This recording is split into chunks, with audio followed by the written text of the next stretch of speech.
series of seminars on the future, devoted to the subject of the future of politics. All along, I've been emphasizing a particular point, which is this, that the very idea of the future has something spurious in it. That to live for the future is an indefinite postponement of life. And that the great political systems of the Western world, whether they be capitalist or communist, are based on the notion that what we live for is the future. And this is a very funny thing, especially when you think about Marxism, because the Marxists have always said that religion is the opium of the people, because it's based on the idea of pie in the sky when you die. But in fact, the politics of Marxism are just as much pie in the sky. It's always a 5-year plan for something to turn up that will be better than what we have now later on. And in exactly the same way, our notions of the Great Society are based on a futurist approach to life, wherein you go through in your education a whole series of steps. The word in Latin, gradus, means a step. So we have first grade, second grade, third grade, gradus, gradus, gradus. Finally become a graduate. You know, you've gone along the steps. But you're still doing it. So that when you become finally successful as the president of your corporation, you have a funny feeling of being cheated. You climbed the stairway and you got to the top. There's nowhere else to go. And since you've never been taught to live in the present, you don't know how to. So an insurance salesman comes around and says, listen, I've got the very thing for you, retirement program. Because when you're 65, you'll drop out of the system. And then you'll really be able to enjoy yourself, see, despite your prostate trouble, menopause, false teeth, and everything else. And so the art of living in the eternal now is not taught in our educational system. And it's not taught because it's thought of as being feckless, irresponsible. It isn't irresponsible at all. It is everybody's duty, I could put it that way, to enjoy themselves. Because if you don't do that, you become a nuisance. You become aggressive, you become a robber, you become a thief, you become somebody who's trying to organize the rest of the world, that is to say, a power maniac, simply because you haven't learned the very simple, inexpensive art of living in the present moment. It really doesn't take an awful lot of energy to maintain a human life. If you really consider what you need to eat, what you need to wear, how much housing you have to have, it comes down to something quite simple. And the simpler, the more you have the capacity to enjoy watching a raindrop crawl down a window. But if you watch a raindrop crawl down a window and you think, my, look at that, everybody says, you're crazy. You're watching a raindrop fall down a window. Can't you find something more important to do? That means, can't you make more trouble than that?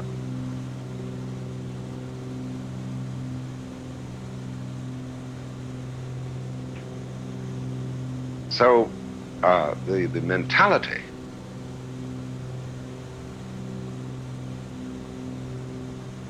that doesn't recognize the importance of watching a raindrop crawl down a window is the one that is creating the trouble in the world today. I had an astounding session just a day or two ago with the chief of an Indian tribe. He was from the western Shoshone Indians, which are located roughly around central Nevada. And he was explaining how the government of the United States is really seriously trying to get rid of the Indian way of life completely, especially by virtue of a bill which allows the Indians to borrow money on their own land. You know what the end of that's going to be. So, when he had told his story, I said, well, now, what do you want us to do about it? He said, that's the wrong question. I knew this was coming. He said, you pale faces, you white people, you always think about doing something. That means in voting, in politicking, but that's what's the matter with you. So I said, yeah, that's what's the matter. He said, we're going to do something about it, but we're not going to do it in your term. We expect you to be sensible enough to correct your own actions. We're not going to fight you in the ordinary way, not on your terms.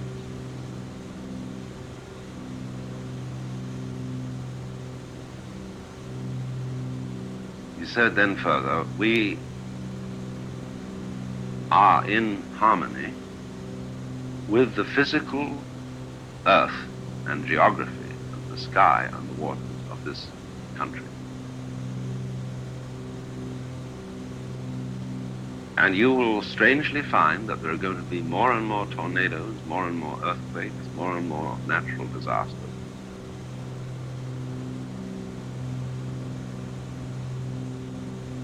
Because you are, as people, you are violating nature. You are destroying it, and it will fight back against you. And we are nature. We are not some strangers on this land. We are the same thing as, we're the same process as the land. And we regard ourselves as the same as the continent. And it's not just us in North America. We're in touch with the Indians in Peru, in Chile, Brazil. We're one great family, and we're just waiting for you invaders from the West, from Europe, to strangle yourselves and get rid of yourselves.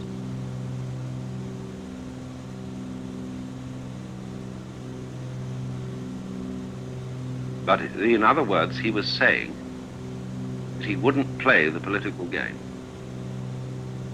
Not on any account. And didn't really want us to play a political game on their behalf. Now, this is something so inconceivable to most white people. Because, for example, when you get Indians on a reservation and they don't do anything and they don't develop it and they just sit around and we say, well, they're no good. They're just lazy.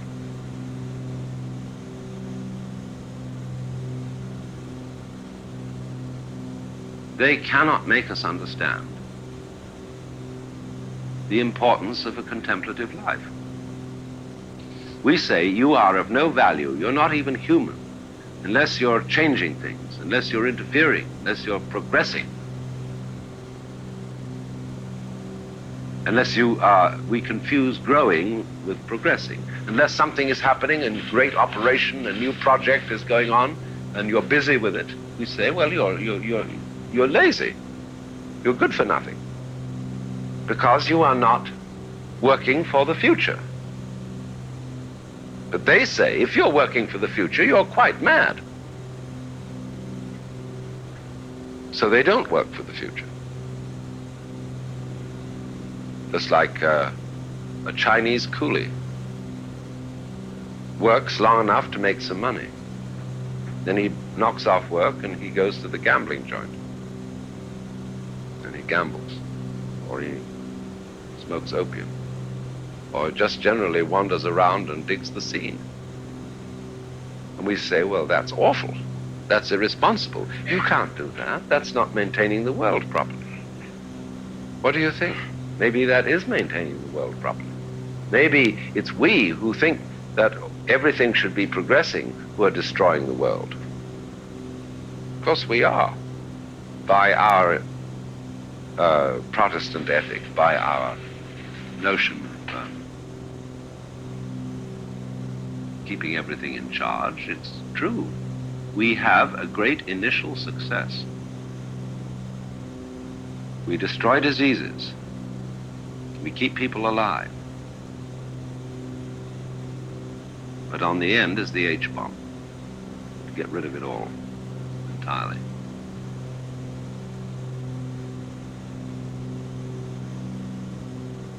So these non-political people are saying to us, the trouble with you is you don't know what you want. You have a future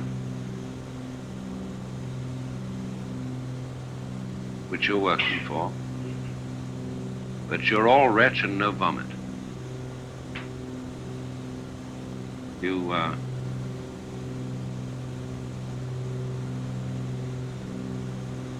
promised yourselves that a good thing is going to happen. You keep promising, promising, promising, promising. Even your money is a promise.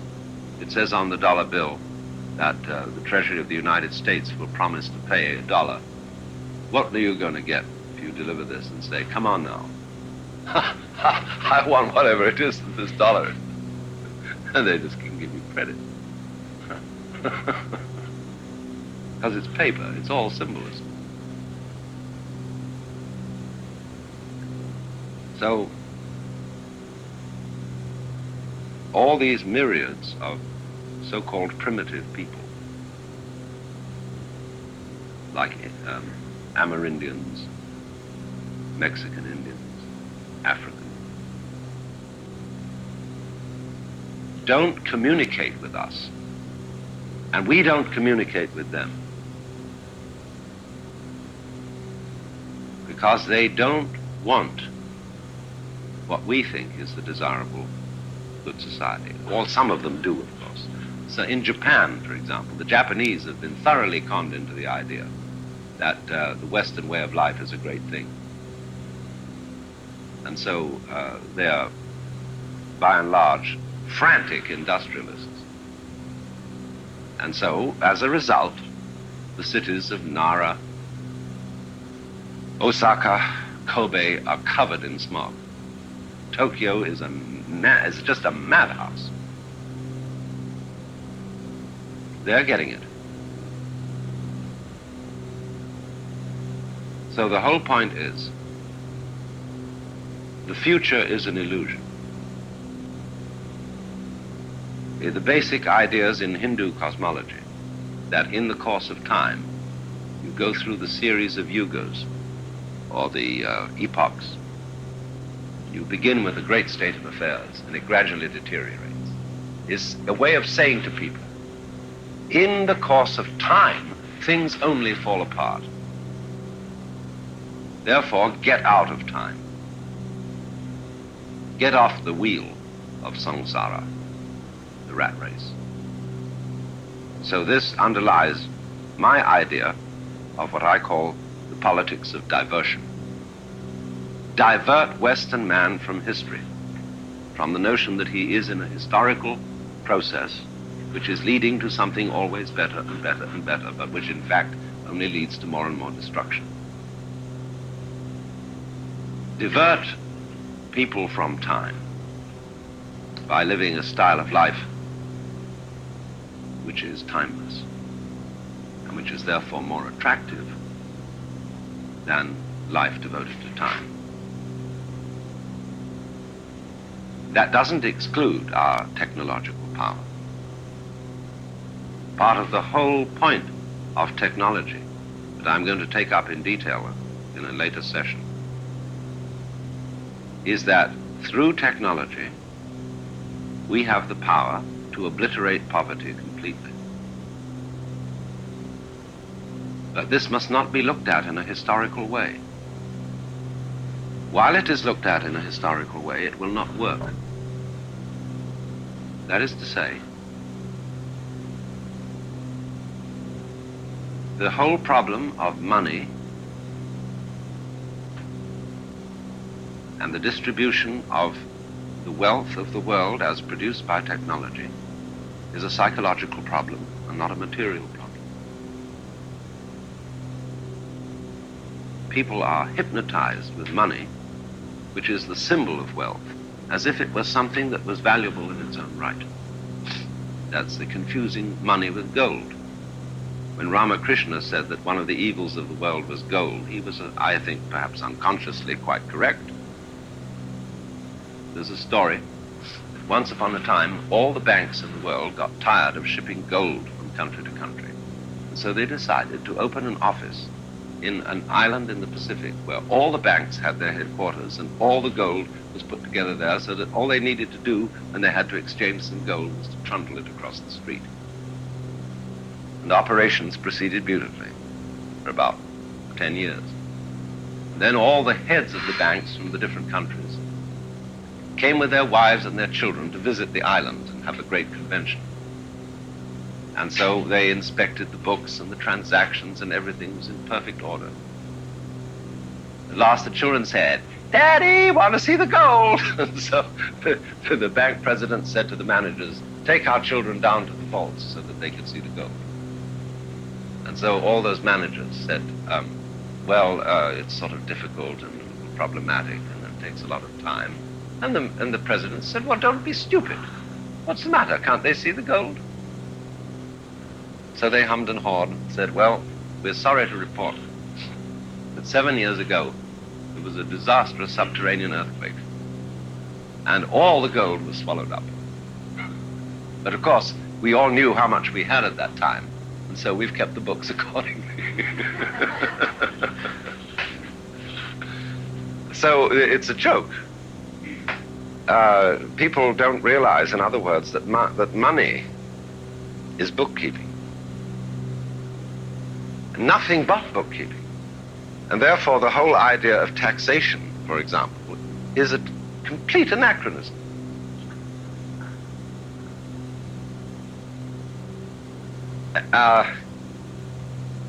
The thing that is stopping the flow of the actual wealth of the world is this fixation on money.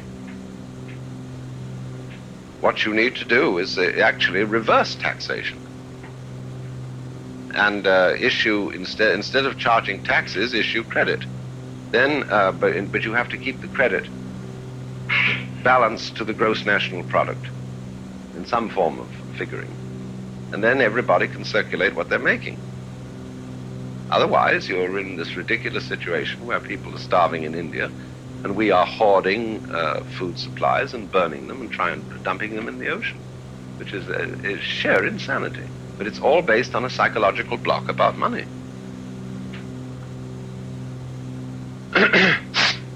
So, this kind of psychological block is what in Indian philosophy would be called a maya. It is an illusion.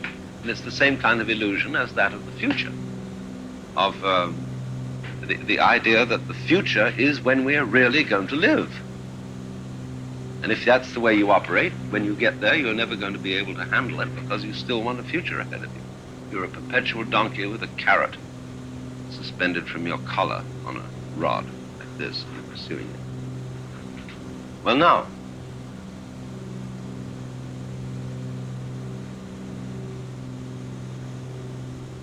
when we approach the subject of politics, you obviously recognize at once that the word is connected to the Greek polis, meaning a city. And the city, as I've indicated in a former lecture, is probably an ephemeral phenomenon in human life. as our technology of communication develops, cities are going to disappear. And for the same reason, as our technology develops, politics are going to disappear.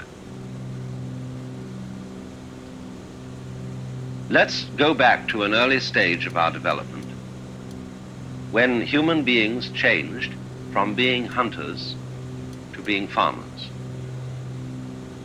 This is a very critical stage in the history of technology.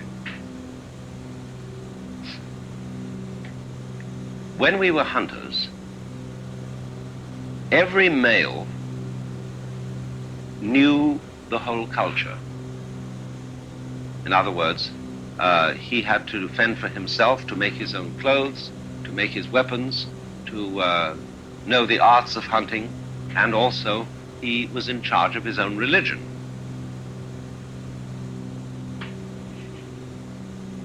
There were peculiarly religious people in hunting cultures, and they are called shamans or medicine men. And the interesting thing about a medicine man, as distinct from a priest, is that he is not ordained by anybody else. He doesn't have to be approved by a guru or by an organization or a church. He goes away alone into the forest and gets his own thing. He may contact what he calls the ancestors, but he has to do it by himself. Now, when a community settles, and instead of being a roving hunting people living in the forests, and they form instead a village, a great change occurs. Where do villages and towns occur? Where a road crosses a river or a road crosses a road. And then around that, which were originally hunting tracks, trails, a stockade is built. And that is called the pale. We say a person is beyond the pale. That means he's an outsider. Because the pale from the palus, the tree, is the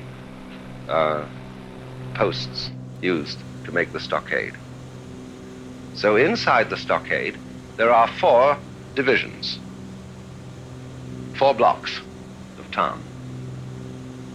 And it is of the essence of an agricultural, as distinct from a hunting culture, that you specialize, that you divide labor. And so when labor divides itself, it tends to divide into 4 major groups.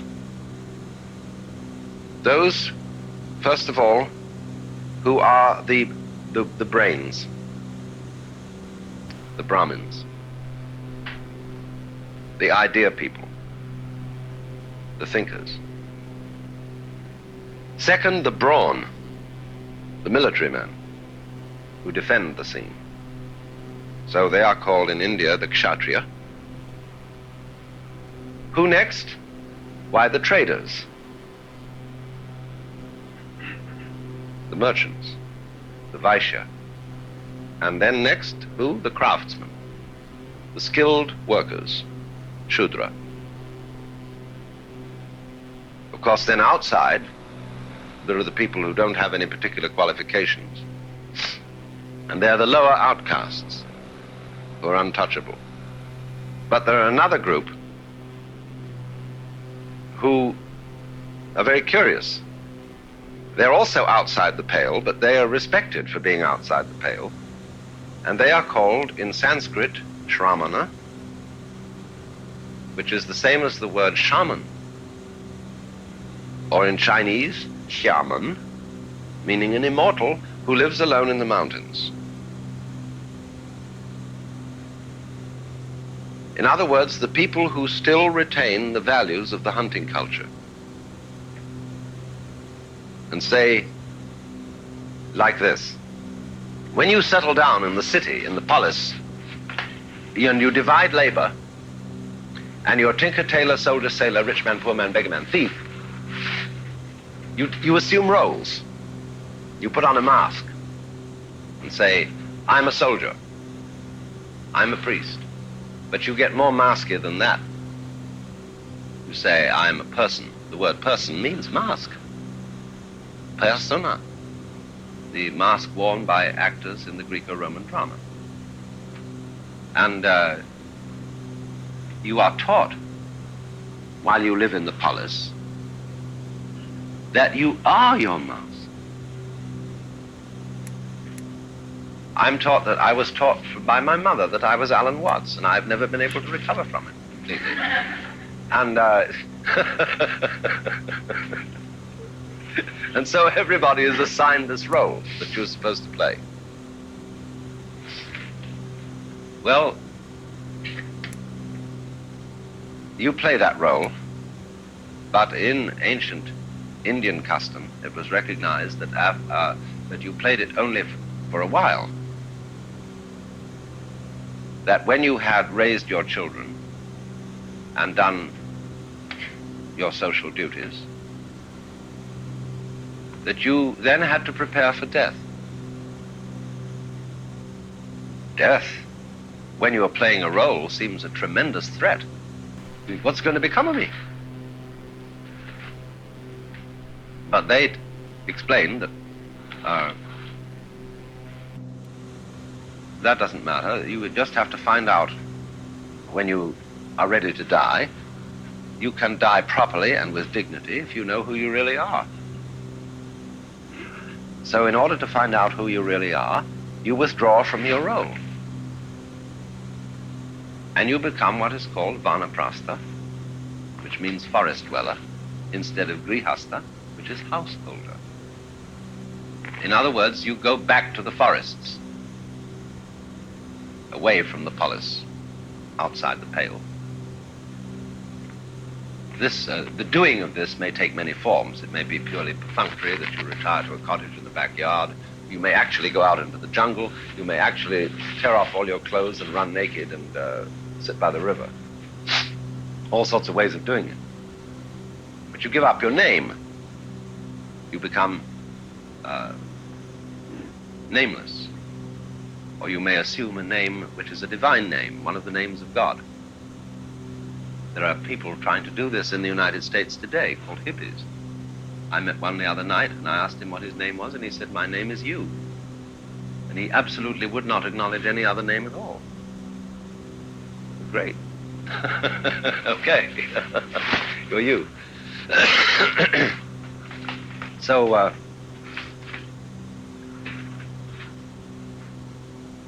when you become vanaprastha, you're outside the pale, and you concentrate your psychic energy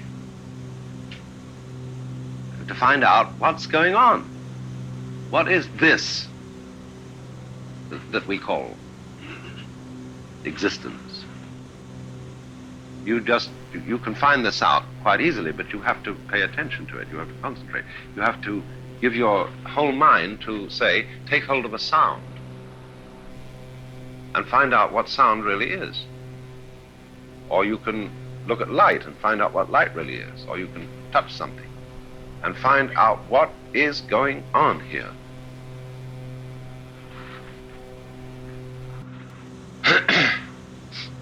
And when you find out, you stop being anxious.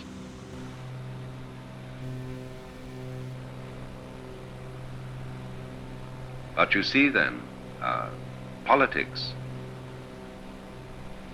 is the order of that transitory state,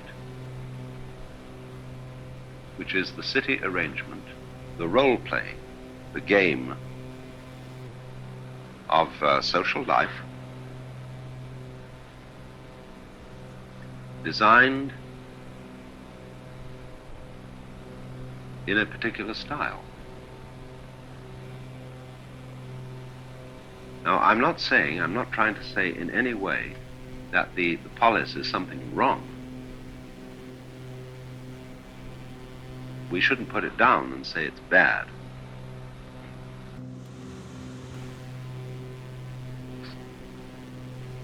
The only thing that could be bad is to take it too seriously. In other words, if you take the fundamental idea that the whole universe, all its forms, all the forms of biology, all the different species, the giraffes, the rhinoceroses, the baboons, the roses, the eucalyptus trees, etc., everything is a form of biological game. It's a dancing thing going on, different styles. And we wouldn't want to say to any of those things, you shouldn't happen. Because they're all the great Maya, the great illusion, the great play. And so the polis, the human community, organized with division of labor, with classes, with all the complications of economics and banking and transportation and so on and so on and so on. All this is a particular kind of play. And each form of it is as legitimate as, say, different kinds of dancing, a waltz, a rumba, a foxtrot, a frog. All are perfectly legitimate forms of dancing. So the universe does this. But the important thing to understand, and what the sannyasin, the shramana, the man who goes outside the pale, is saying is, please, people who are in the pale, my existence reminds you that you're only playing. Don't take it too seriously. Because if you take it too seriously, you're going to start destroying each other and fighting and saying this city against that city, this country against that country, so on, because you're too involved. So every sane society allows a certain number of people to deviate. Monks,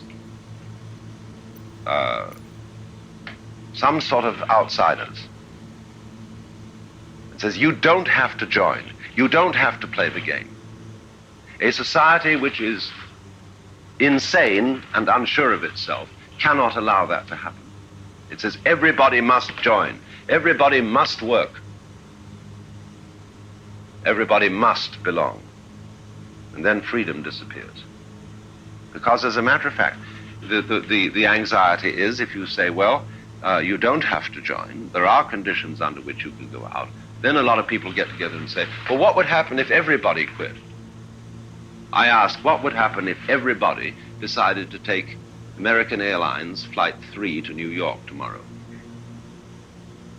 Well, they just wouldn't get on. I mean, and they won't anyhow. Because a lot of people aren't interested in that, are not ready to quit. That doesn't mean that they're inferior. The acorn is not inferior to the oak tree. It's a potential oak, but as an acorn, it's just as beautiful and lovely a thing as a full-grown oak is. A baby is as lovely as an adult, sometimes a great deal more lovely. So a person who is in a beginning state of evolution is just as marvelous as a person in a high state of evolution. Just as much a manifestation of the divine dance. So, when a society allows a certain number of people to withdraw, it should have no anxiety that everybody will want to withdraw. Because some people are absolutely fascinated in competition, in being involved, in playing the game. They should be. It's fine for them. But we are witnessing in the United States today a great motivation for withdrawal. It's simply because we haven't provided for it. We haven't, there's no opportunity for a Protestant to become a monk, or a Jew. The Catholics have half-heartedly provided for this sort of thing. And there have to be people who stand outside the game and do not identify themselves with a class, with a name, with an ego, with a persona, with a role. And a society which cannot tolerate that is weak and in grave danger of dissolution. A society which can tolerate it is sure of itself inside. Doesn't have to insist on everybody agreeing with the way you see things. That's the nature of democracy. Say, you have a right to differ.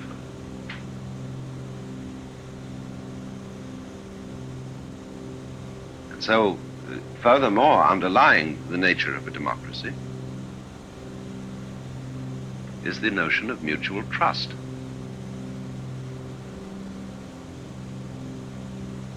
And this is difficult in a polis.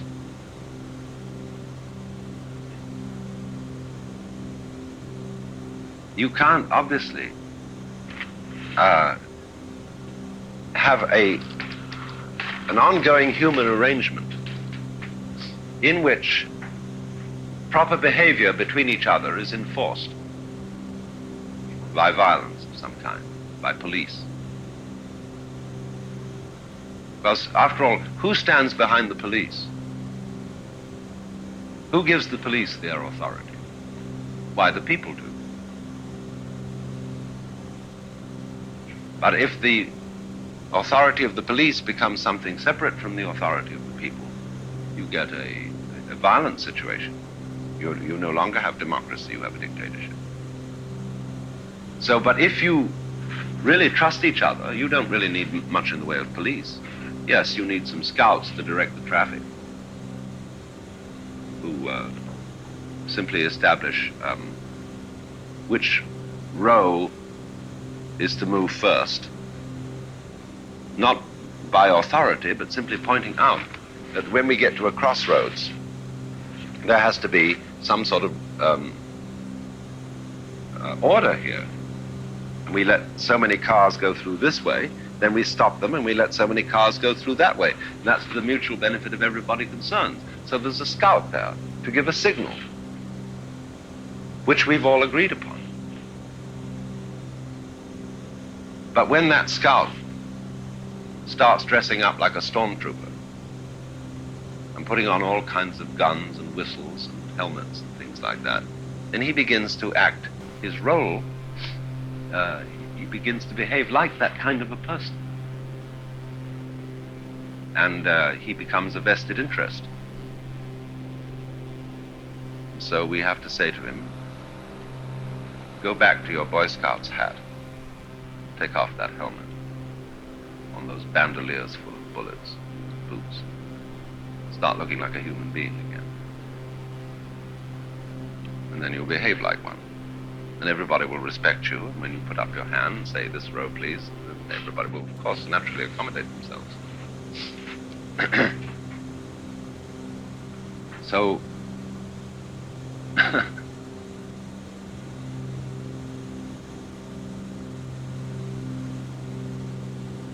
as then a society tolerates within itself a group of people who play no role, who are in that sense liberated, we come to see, all of us, that the political game is not absolutely serious.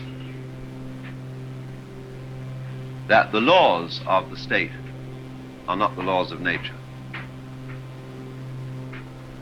That the laws, what we even call the laws of nature, are very many of them nothing but social institutions, like time, like space, and so on. And so in not taking our civic, political life too seriously, we can live it at a decent pace and stop from the idea that it is our sacred duty to impose our wonderful way of life on everybody else.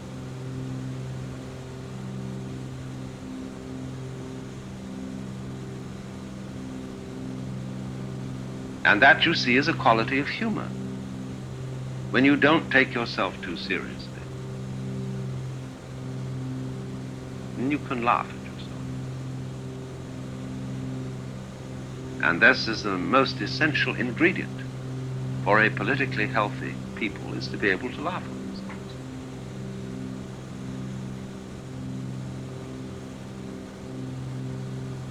That's why one of the difficulties about churches and law courts.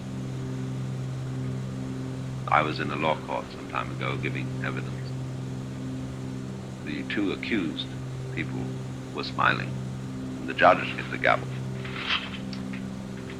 He said, you two young gentlemen should realize that you're on trial for a very serious crime, and that this attitude of laughter is disrespectful to the court.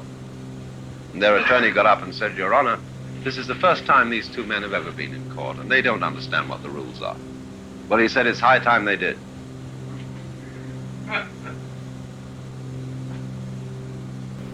Now, every great court where a supreme king, Chakravartin, presides, always provides for a jester to be present.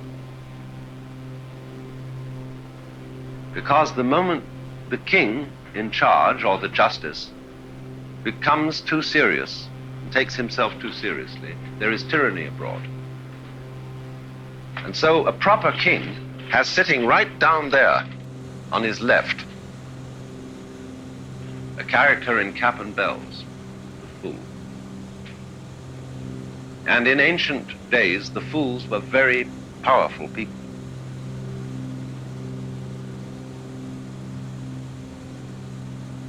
Very important people. One of the fools of the court of England, Rahir, founded St. Bartholomew's Hospital out of his wealth. Because the fool, as Shakespeare puts it, within the hollow crown that rounds the mortal temples of a king, keeps death his court. And there the antic is an old word for the fool, and there the antic sits, scoffing at his state and grinning at his pomp, allowing him a little time to monarchize, be feared, and killed with looks. Then at last comes death, and with a little pin bores through his castle wall. And farewell, king. Because the fool is the one who reminds you all the time that you're mortal, you're fallible, you're human. Don't take yourself too seriously. Okay? So, at the Congress of the United States, at the sessions of the Supreme Court, there ought always to be a fool who says to the judges,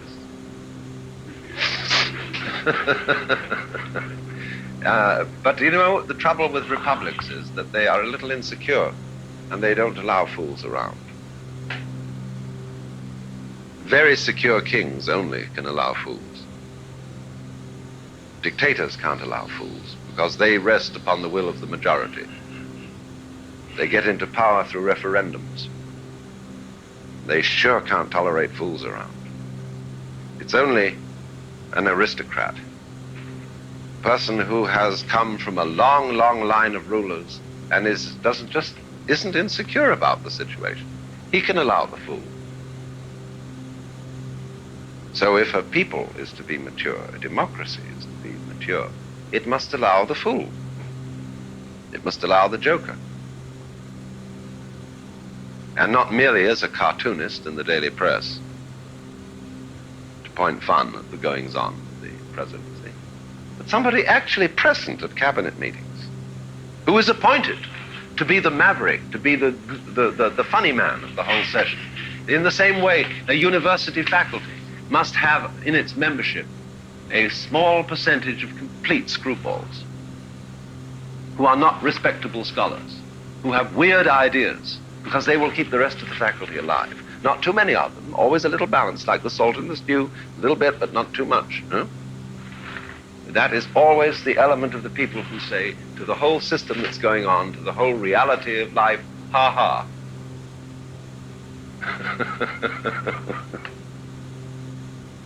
So now,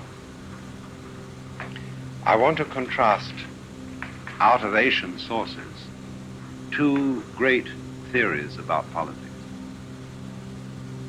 respectively from two books.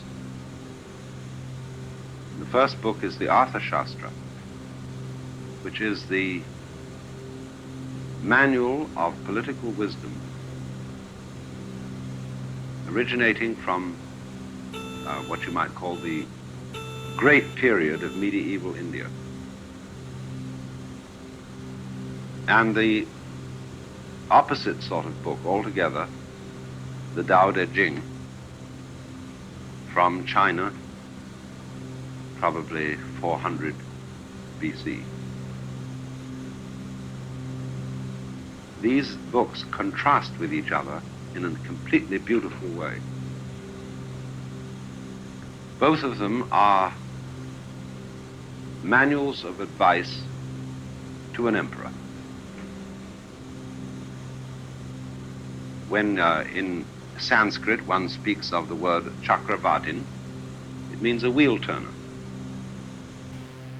And a Chakravartin can mean either a complete omnipotent monarch or a Buddha. Now, this is the extraordinary thing about the life of the Buddha himself, because he is reputed to have been the son of a very, very powerful king.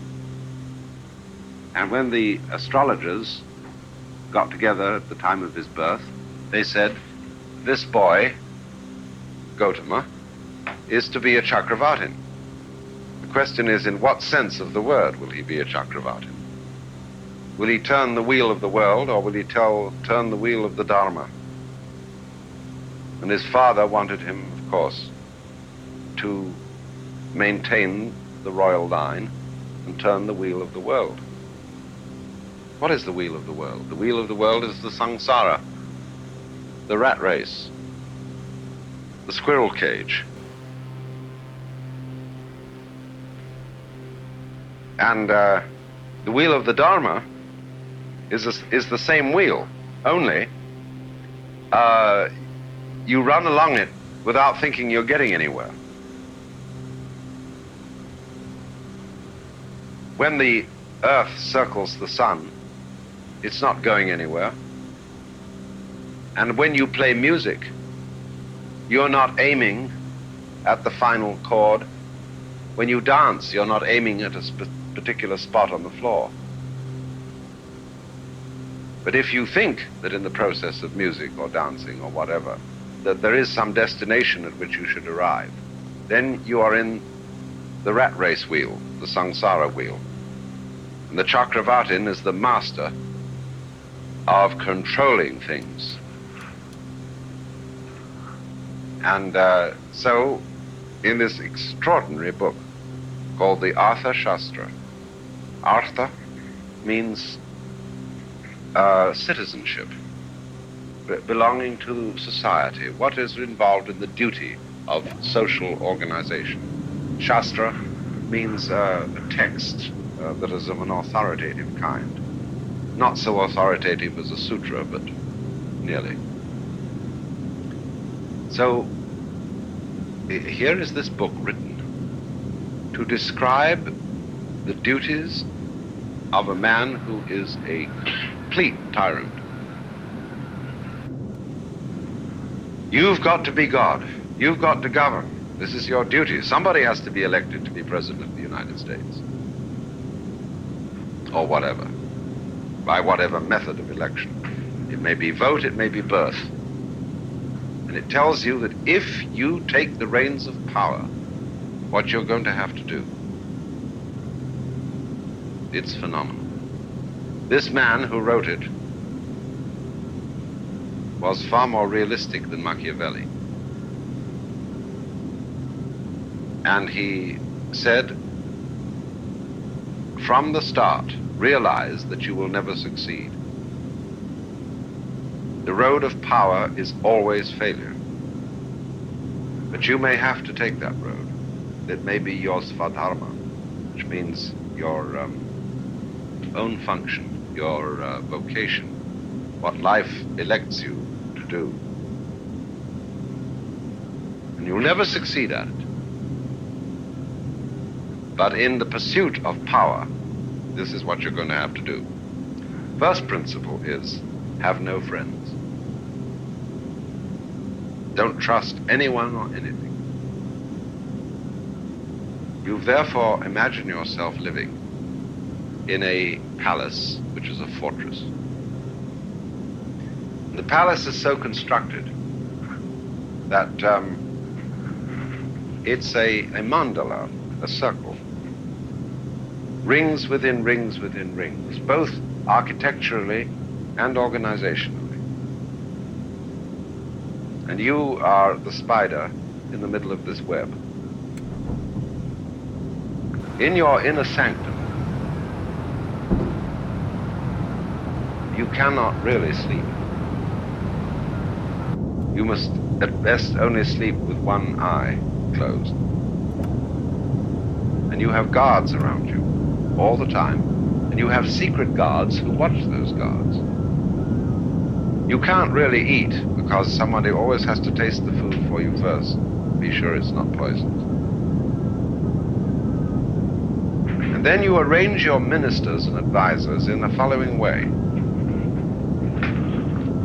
Every ring you set at odds with the next ring around it. And you promote discord between the separate rings on the principle of the Latin saying, divide et impera, divide, rule. So that therefore, for example, you have a very close association of cabinet members who are your immediate advisors. But don't trust them. Have just beyond them some subordinate advisors who want to usurp their positions and will watch your cabinet ministers for any treachery to expose them and immediately give them away. And in this way, you guard yourself against treachery from the immediate circle. And so you do this the whole way up. Then you plan within the center of this palace a secret exit where you have a trapdoor and a tunnel that goes down to the river where there's a speedboat waiting to make an immediate getaway if there should be a palace revolution. But on the way from the tunnel, as you go down, there is a special keystone that you can remove and cause the entire palace to collapse and shatter everybody inside it.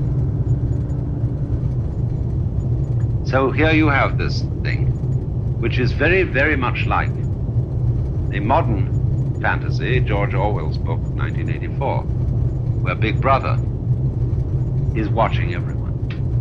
The trouble for Big Brother, though, is that in watching everyone to see that they don't break the law, he has no time to enjoy himself. Just as this poor guy who's the Maharaja Chakravartin cannot sleep because he's always got to be on the watch. So Big Brother could never take his girl for a walk in the park. He's always got to have his eye glued to the television, which is inspecting what everyone is doing. He's the most miserable of men, the spider caught in its